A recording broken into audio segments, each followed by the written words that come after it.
हजरात मोहतरम, बड़ी खबर यह है कि फ्रांस और इजराइल भिड़ गए हैं। दोस्तों, ये भी इनडायरेक्ट वे में नहीं भिड़े हैं। नेतन्याहू से फ्रांस के राष्ट्रपति इमैनुअल मैक्रोन ने फोन पर बात करी। दोनों ही फोन पर एक दूसरे से भिड़ गए। लिहाजा फ्रांस के राष्ट्रपति ने कई बार समझाया, लेकिन नेतन्याहू को समझ में नहीं आया। तो नेतन्याहू से इमैनुअल मैक्रोन ने कहा कि सुनो मुन्ना, आपको यूएन के द्वारा ही क्रिएट किया गया है। इजराइल को यूएन की पॉलिसी और यूएन की मीटिंग के बाद आपको बनाया गया, जिसके बाद नेतन्याहू भड़क गए। नेतन्याहू ने कहा कि भाई 1948 में हमने आपको खुद बनाया है, 1948 में हमारा इजराइल बना है, हमने अपने आप को खुद बनाया है, इसमें किसी का रोल नहीं है। उधर मेरे दोस्तों, क्राउन प्रिंस मोहम्मद बिन सलमान इजिप्ट पहुंचे हैं और इजिप्ट में वो पैसा इन्वेस्ट करेंगे, पैसा लगाएंगे और वहाँ बिजनेस बढ़ाएंगे। साथ ही गाजा के मुद्दे पर कहा जा रहा है कि बात की है मोहम्मद बिन सलमान ने, लेकिन आप भी भरोसा नहीं करते हैं सऊदी पर, मैं भी नहीं करता हूं। ये ससुरे गए होंगे कुछ और बता करके कुछ और आएंगे। इंटर पार्लियामेंट यूनियन की मीटिंग जेनेवा में हो रही थी। सारी दुनिया इस मीटिंग में मौजूद थी। जैसे ही इजराइल के बोलने की बारी आई, तमाम मुस्लिम और अरब देश वहां से उठकर चले गए। देखिए,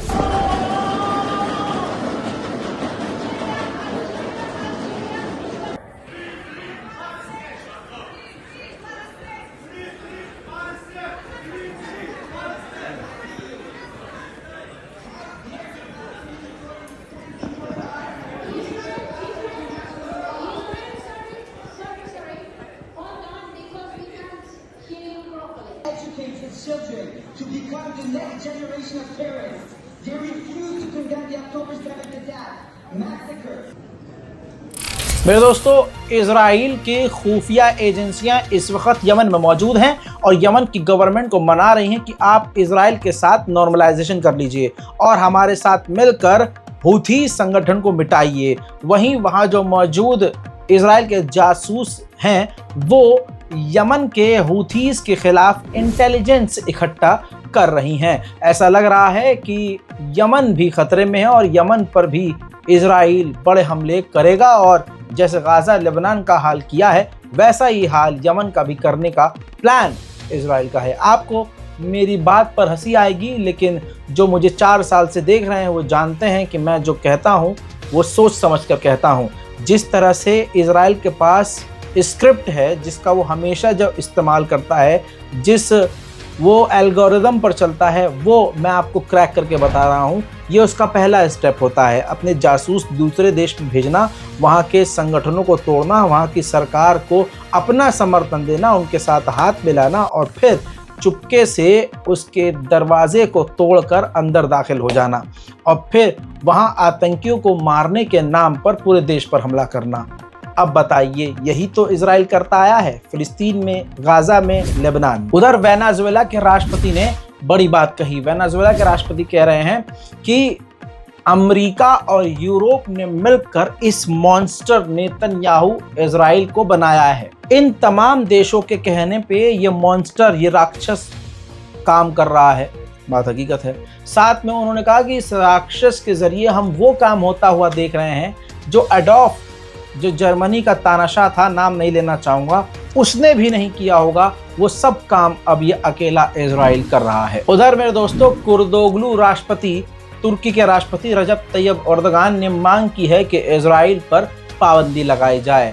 अल्लाह ने इसे इतना पैसा, इतनी दौलत, इतनी ताकत, इतनी तगड़ी फौज दी है दोस्तों, सिर्फ दिखावे के लिए।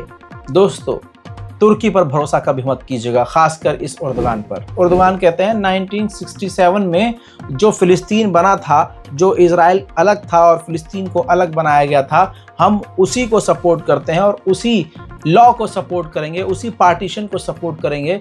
हम मांग करते हैं कि 2 स्टेट सॉल्यूशन निकाला जाए और ये यूएन जो अपने आप को नहीं बचा पा रहा है, वो फिलिस्तीन को क्या बचाएगा। दोस्तों, बात तो कुर्दोगलू ने कही है, लेकिन सही कही है। उधर मेरे दोस्तों, इटली में भी जमकर प्रदर्शन फिलिस्तीनियों के लिए किया जा रहा है।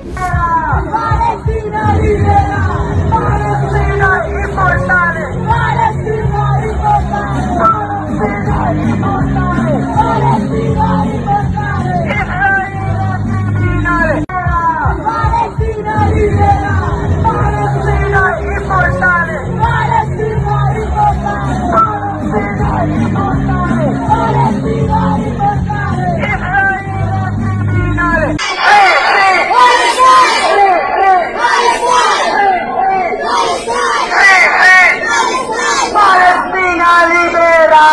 यूके की पार्लियामेंट में भी अब बवाल होना शुरू हो चुका है। यूके की पार्लियामेंट के अंदर यूके के पार्लियामेंट मेंबर ने खतरनाक तरीके से विरोध दर्ज किया और कहा कि कितनी बेहूदगी है कि इजराइल जेनोसाइड कर रहा है और हम उसको अभी तक हथियार दे रहे हैं। In the last few days alone, Israel has burned people alive by bombing a tent camp at a hospital, killed children after bombing a school, and fired on UN peacekeepers. We've had a year of this. As a Palestinian lawyer told me, Britain knows exactly what to do because it rightly did it against Russia after its illegal invasion of Ukraine. Impose sanctions. Sanctions on arms, sanctions on trade, sanctions on officials. That's how to get Israel to stop doing what it's doing. So when will Israel be held to the same standards for its war crimes and violations of international law? It is indeed very important that the UK takes its responsibilities seriously. He talked about some of the reports that we have seen. Of course, the UK government is looking very closely at those reports and really determined to ensure that we play our part in ensuring that international law is upheld. He talked about sanctions policy. As I mentioned before, we will always keep that. Cuba की राजधानी हवाना में Cuba के राष्ट्रपति फिलिस्तीन का रुमाल गर्दन में डालकर फिलिस्तीन के समर्थन में सड़कों पर उतर आए हैं। तस्वीर आपकी स्क्रीन पर है। लेकिन साथ ही अरब देशों और मुस्लिम देशों के लिए कितनी शर्मनाक बात है कि एक गैर मुस्लिम देश का प्रधानमंत्री हो, राष्ट्रपति हो, विदेश मंत्री हो, फिलिस्तीन के लिए खड़ा हो रहा है, लेकिन अरब बेगैरत मुंह बनकर चुपचाप देख रहे हैं। उधर जॉर्डन के विदेश मंत्री ने कहा है कि पूरे इलाके में इजराइल तबाही मचा रहा है, इंटरनेशनल लॉ का उल्लंघन कर रहा है, लगातार तोड़फोड़ मारकाट कर रहा है और दुनिया चुपचाप देख रही है। इजराइल का जो है वो उससे ज्यादा क्लेम करता है और पूरे इलाके में तबाही मचा रहा है। यूएन को, अंतर्राष्ट्रीय संगठनों को इजराइल को रोकना होगा, वरना सीधा इजराइल पर पाबंदी लगानी चाहिए। वहीं कतर के अमीर भी इजराइल पर भड़क गए हैं। उन्होंने कहा है कि इजराइल ने खुद चुना है वेस्ट बैंक, फिलिस्तीन, गाजा और लेबनान पर वायलेंस करना, एग्रेशन करना। इजराइल ही अकेला ये जंग चाहता है। उधर निकारागुआ के राष्ट्रपति तो और बुरी तरह से भड़क गए हैं नेतन्याहू पर। कहा कि नेतन्याहू शैतान का बेटा है, नेतन्याहू राक्षस है, नेतन्याहू इसी तरह से काम करके पूरे समाज में, इलाके में आतंक मचा रहा है और बेजुबानों को मार रहा है। Es increíble cómo al frente del gobierno de Israel se encuentra un primer ministro que es hijo del demonio. ¿Por qué? Porque lleva en la práctica una política de terror y es Hitler, ¿sí?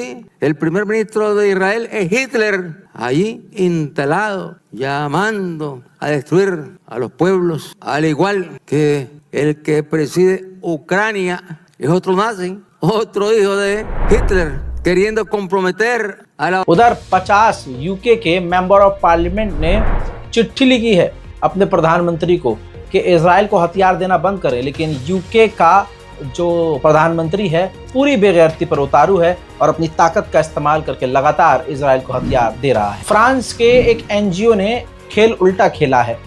उन्होंने अपने ही राष्ट्रपति, France के राष्ट्रपति Emmanuel Macron के खिलाफ UN की top court में case दर्ज कर दिया है कि ये जो इमैनुअल मैक्रोन हैं, ये नेतन्याहू का साथ दे रहा है, इजराइल का नरसंहार में साथ दे रहा है। जहां दूसरी तरफ इमैनुअल मैक्रोन के सुर हमारे फेवर में नजर आ रहे हैं, वहां पर उनके ऊपर केस दर्ज होना इस बात की दलील है कि हो सकता है इमैनुअल मैक्रोन सामने से एक्टिंग कर रहा हो और अंदर अंदर इजराइल के साथ। मेरे दोस्तों, पहली बार जब से जंग शुरू हुई है, पहली बार अमेरिका के स्पोक पर्सन ने इजराइल की निंदा की है। आपको वो अपडेट मिला होगा, फोटो वीडियो मिला होगा, जिसमें स्कूल के ऊपर बमबारी, हॉस्पिटल के ऊपर बमबारी करके आग लगा दी है और जिंदा फिलिस्तीनियों को जलते हुए देखा गया है, नौजवानों को, फिलिस्तीनियों को जलते हुए देखा गया है।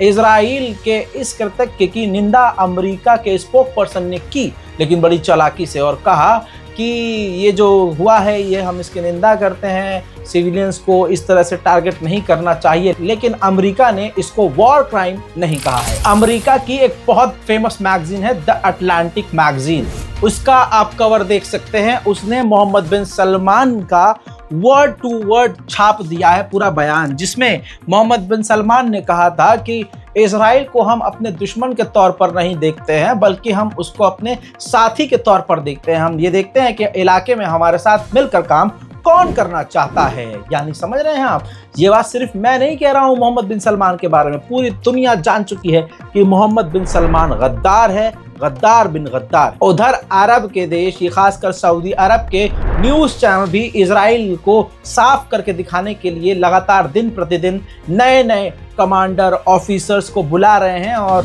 ताकि उससे अरब के इलाकों में इजराइल की जो औकात सामने आई है वो साफ हो जाए। अब अल अरबिया चैनल ने ये देखिए इजराइल के पूर्व प्रधानमंत्री को अपने चैनल पर बुलाया है और उनसे खूब सफाई ली है ताकि उनकी इमेज साफ हो सके। अरब देश कितने बड़े गद्दार हैं, ये सऊदी अरब अकेला नहीं है। जॉर्डन की गद्दारी बेइंतहा है। एक पत्रकार ने जॉर्डन और इजराइल के रिश्ते पर सवाल उठाए कि ये रिश्ता क्या कहलाता है, तो इस पर जॉर्डन की पुलिस ने गिरफ्तार किया और जॉर्डन की कोर्ट ने उसे 1 साल की सजा और $7,000 का फाइन ठोक दिया। उधर मेरे दोस्तों नेतन्याहू ने कहा कि सीज फायर के खिलाफ मैं जब तक हूं जब तक लेबनान में हिजबुल्लाह के पास हथियार है। मेरे दोस्तों ये साइड में एक तस्वीर देखिए, कादिर 2 बैलिस्टिक मिसाइल इजराइल के ऊपर दागी थी हिजबुल्लाह ने, जिसका वीडियो हिजबुल्लाह ने जारी किया है। इससे साफ जाहिर होता है कि जिसे भले ही इजराइल अमेरिका आतंकी संगठन कह रहे हैं, उसका जो हेड है नसरुल्लाह वो इस दुनिया में नहीं है, लेकिन फिर भी हिजबुल्लाह काफी मजबूत नजर आ रहा है। इसके अलावा हिजबुल्लाह अभी भी इजराइल पर रॉकेटों की बरसात करने में लगा हुआ है, जिसे इजराइल अपनी पूरी ताकत से रोक रहा है। עוד נפילות, מלא נפילות בצפת. עוד נפילה. עוד נפילה. עוד נפילה. עוד אחת. עוד אחת. אתם לא מבינים, עשרות נפילות. עוד נפילה. עוד נפילה. כל צפת נפילות, שימו לב. בכל צפת נפילות. כל צפת נפילות, פיצצו את צפת. לפי מה שאני רואה זה פיקוד צפון.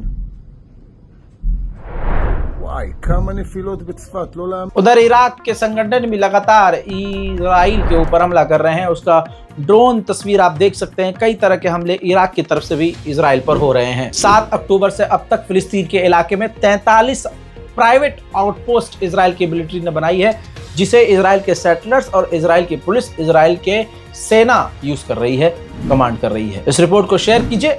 फिलहाल की इस रिपोर्ट पे इतना ही। जय हिंद।